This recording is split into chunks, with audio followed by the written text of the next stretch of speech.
Hello student, you are most welcome. Profit और loss का एक मोस्ट इम्पोर्टेंट टाइप देखो जो अक्सर एग्जाम में पूछा जाता है और ये आप विद इन 10 सेकंड में बना लोगे। किसी वस्तु को 12% हानि पर बेचा जाना था, लेकिन उस वस्तु का मूल्य 1190 रुपये बढ़ाया गया, जिससे 5% का लाभ प्राप्त हुआ। उस वस्तु का मूल्य बताइए। हमें यहाँ पर बोला है कि कोई वस्तु है, हमें पता नहीं उस वस्तु की कीमत क्या है। हम मान लेते हैं कि कोई इस कीमत की कोई वस्तु है। उस वस्तु पर कितने रुपए की हानि बोला है? 12 रुपये की 12% की हानि हुई है। और ये क्या है? ये है हानि। हानि पर बेचा जाना था, लेकिन उस वस्तु को 1190 रुपये में बढ़ाकर बेचा, 1190 रुपये। तो यहाँ पर 5% का लाभ प्राप्त हुआ। इस कीमत से 5% का लाभ मिला है। ठीक है।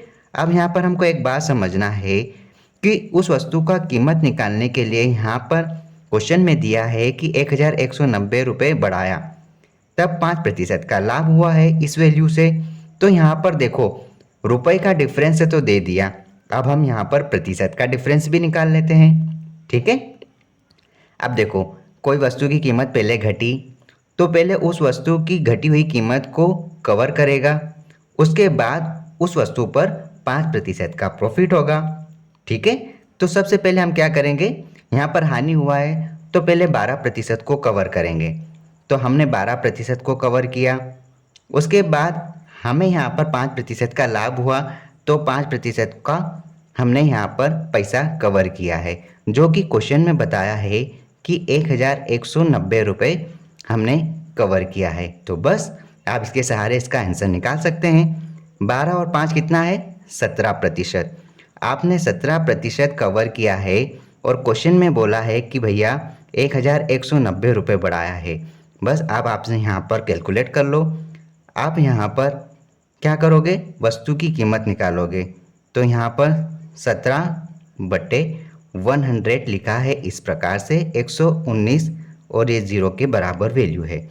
तो आप यहाँ पर 17 से काटो, 17 छंग 102, 17 सत्ते 119, जो 7 बार कंप्लीट चले जाएगा और 0 का 0 रहेगा। यहाँ पर 1 आया। अब देखो उस प्रोडक्ट की वैल्यू क्या आ गई यहाँ पर? 70, और ये बटे में इधर 100 गुणा में चले जाएगा, तो उस प्रोडक्ट की वैल्यू आ गई आपके पास 7,000। ठीक है। 7,000 रुपये उस प्रोडक्ट की कीमत आ गई है। ठीक है। तो आपका आंसर इस प्रकार है, ऑप्शन ए, 7,000 रुपये उस वस्तु का मूल्य था। नेक्स्ट क्वेश्चन देखते हैं। इस प्रश्न के जरिए इस कॉन्सेप्ट को फिर कवर करो। किसी वस्तु को 9% लाभ के बदले 18% लाभ पर बेचा गया, जिससे 1,080 रुपये अधिक प्राप्त हुए। आप उस वस्तु का क्रय मूल्य बताइए। हमें पता नहीं उस वस्तु की कीमत क्या होगी। माना कि कोई एक्स वैल्यू होगी उस वस्तु की कीमत। कहा यह गया है कि जब उस वस्तु को 9% लाभ के बदले यहाँ पर बोला है कि 18% लाभ पर बेचा गया। ठीक है। तो हमें यहाँ पर इसका प्रॉफिट 1,080 रुपये बताया है। कितना प्राप्त हुआ? 1,080 रुपये। 1,080 रुपये, लेकिन ये रुपए में बताया है, हमको प्रतिशत में भी निकालना पड़ेगा, तब पता चलेगा कितना परसेंट इन्होंने वृद्धि करी है। यहाँ देखो, 9% प्रॉफिट के बदले 18% प्रॉफिट हुआ है। तो आप क्या करोगे? हमने इन दोनों वैल्यू को पिछले क्वेश्चन में जोड़ा था, तो यहाँ पे भी हम जोड़ेंगे नहीं, हमें यहाँ पर नहीं जोड़ना है। क्यों? क्योंकि प्रॉफिट से ही प्रॉफिट हुआ है, तो हमको इसका डिफरेंस देखना है। इसका डिफरेंस कितना है? 9% का, क्योंकि 9% प्रॉफिट हुआ है, वहाँ से 18% प्रॉफिट करवाया है, मतलब कि 9 तो था ही, 9 और प्रॉफिट करवाया है, तो ये 18% के बराबर प्रॉफिट हो गया। मतलब कि 9% का प्रॉफिट 1,080 रुपये के बराबर है। आप यहाँ पर देखो, आपको यहाँ पर 1,080 रुपये वैल्यू है, ये 9% की वैल्यू है। आपको उस वस्तु का 100% वैल्यू बताना है, तो बस आप इसका 100 से मल्टीप्लाई करो। प्रतिशत से प्रतिशत काटो, 9 की टेबल से कितनी बार जाएगा, 9 एकम 9, एक इसको दिया 18 बनना, 9 दूना 18 और ज़ीरो का ये ज़ीरो। आप 120 में 100 का मल्टीप्लाई करोगे तो कितना आएगा, यहाँ पर 12,000 रुपये। ठीक है, आपकी उस वस्तु की कीमत 12,000 रुपये थी। ठीक, अब मैं आपको इसका एक कॉन्सेप्ट समझा दूँ। अगर यहाँ पर लाभ से लाभ हो रहा है, कहा कि अगर इतने प्रतिशत का लाभ हुआ है, उसको इतने प्रतिशत में बेचा तो इतने रुपए का फ़ायदा हुआ है, तो हमें यहाँ पर लाभ और लाभ दिया रहेगा प्रतिशत, तो उसको आप घटाओगे। ठीक, अगर आपको यहाँ पर हानि से हानि प्रतिशत दे दिया है कि इतने प्रतिशत की हानि हुई है और उसके बाद इतने रुपए का डिफरेंस आया तो इतने प्रतिशत की हानि हो गई। अगर हानि प्रतिशत दे दिया तो भी आप घटाओगे। ठीक है, यदि आपको बोल दिया जाए यहाँ पे कि अगर एक तरफ कहे कि 8% की हानि हो रही है और दूसरी ओर बोल दे कि इतने प्रतिशत का लाभ हुआ है, उस कंडीशन में आप क्या करोगे, उस कंडीशन में आप उन दोनों का डिफरेंस देखोगे, उन दोनों को आप जोड़ोगे। या तो इधर लाभ आ जाएगा या फिर इधर हानि आ जाएगी, तो भी उस कंडीशन में आप जोड़ोगे। क्यों, क्योंकि आपको इन दोनों का डिफरेंस पता चलेगा। इस प्रकार से आप डिफरेंस निकाल सकते हैं। अब हम इससे भी ज़्यादा फास्ट करने की कोशिश करेंगे। किसी वस्तु को 10% हानि के बदले 17% हानि पर बेचा गया, जिससे 280 रुपये अधिक नुकसान हुआ। क्रय मूल्य आप ज्ञात कीजिए।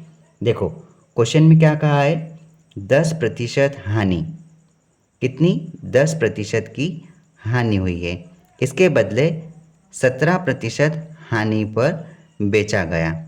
ठीक है, तो यहाँ पर कितने रुपए का नुकसान हुआ, यहाँ पर 280 रुपये का नुकसान हुआ है। रुपए में बता दिया उन्होंने कि 280 रुपये का नुकसान हुआ, लेकिन हमको प्रतिशत में देखना है। इन दोनों का डिफरेंस देखो, यहाँ पर 10% है और एक तरफ 17% है। ये पहले 10% लॉस हो रहा था, इससे बढ़कर 17% का लॉस हुआ। मतलब कि 10 के बाद कितने का लॉस हुआ है, 7% का लॉस हुआ है। मतलब यहाँ पर 7% की वैल्यू आपने बता दी रुपए में 280 रुपये है, तो आपको वहाँ पर उस वस्तु का एक्चुअल प्राइस बताना है। आप क्या करोगे, ये वैल्यू है आपके 7% की, आपको यहाँ पर 100% वैल्यू निकालना है, तो आप 100% का मल्टीप्लाई करो। प्रतिशत से प्रतिशत काटो, 7 की टेबल से कटेगा 7 एकम 7, 7 चौक 28 और ये ज़ीरो। आपके पास आंसर क्या आया, 40 गुणा 100, मतलब कि 4,000 रुपये उस वस्तु की एक्चुअल प्राइस थी। ऑप्शन सी आपका राइट आंसर है। ठीक है, नेक्स्ट क्वेश्चन देखते हैं। देखिए, किसी वस्तु को 11.1/9% हानि के बदले 11.1/9% लाभ पर बेचा गया, जिससे कि 4,600 रुपये अधिक मिल गए। तो क्रय मूल्य ज्ञात कीजिए। देखो क्वेश्चन में क्या कहा है कि हानि कितनी हो रही है, यहाँ पर उस वस्तु पर हानि कहा है 11.1/9%। इतनी हानि के बदले यहाँ पर 11.1/9% लाभ पर बेचा गया है। ठीक है, तो यहाँ पर बोला है उसको कितने रुपए अधिक मिले हैं, उसको यहाँ पर 4,600 रुपये अधिक मिल गए हैं। रुपए में उन्होंने बता दिया 4,600 रुपये अधिक मिले हैं, लेकिन हमको प्रतिशत में भी तो पता होना चाहिए कि कितने रुपए अधिक मिले हैं।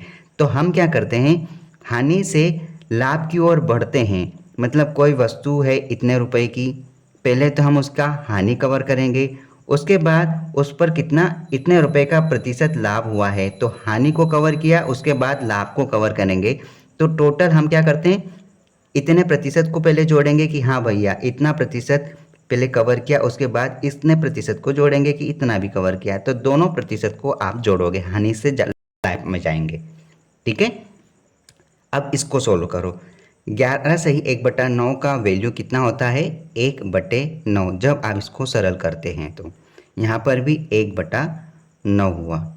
ठीक है, तो आप 1/9 और 1/9 दोनों को आप जोड़ो, कितना हो रहा है टोटल, 1/9 प्लस 1/9, जो आपके 4,600 के बराबर है। तो बस आपको इसको सोल्व करना है, कितना आ जाएगा यहाँ पे, 2/9, तो आप 2/9 लिखो जो कि आपके 4600 के बराबर है। बस आप इसको सोल्व कर लो। आप यहाँ पर इसको सोल्व करोगे तो आपका यहाँ पर आंसर क्या आएगा, देखो आप यहाँ से काटो, 23 दूना 46 होता है, तो यहाँ पर 2300 आ जाएगा। ठीक, आप यहाँ पर 2300 आया, उसमें 9 का मल्टीप्लाई करो, आप ये बटे में संख्या इधर गुणा में चले जाएगी, तो 2300 गुणा 9, आपका आंसर क्या आया 009 तिया 27 के साथ हासिल क्या है 2 9 दूनो 18 और 2 20, 20,700 रुपये उसकी कीमत है। ठीक है, 20,700 ऑप्शन सी हमारा राइट आंसर है। इस प्रकार से इस तरह के क्वेश्चन को बनाया जाता है।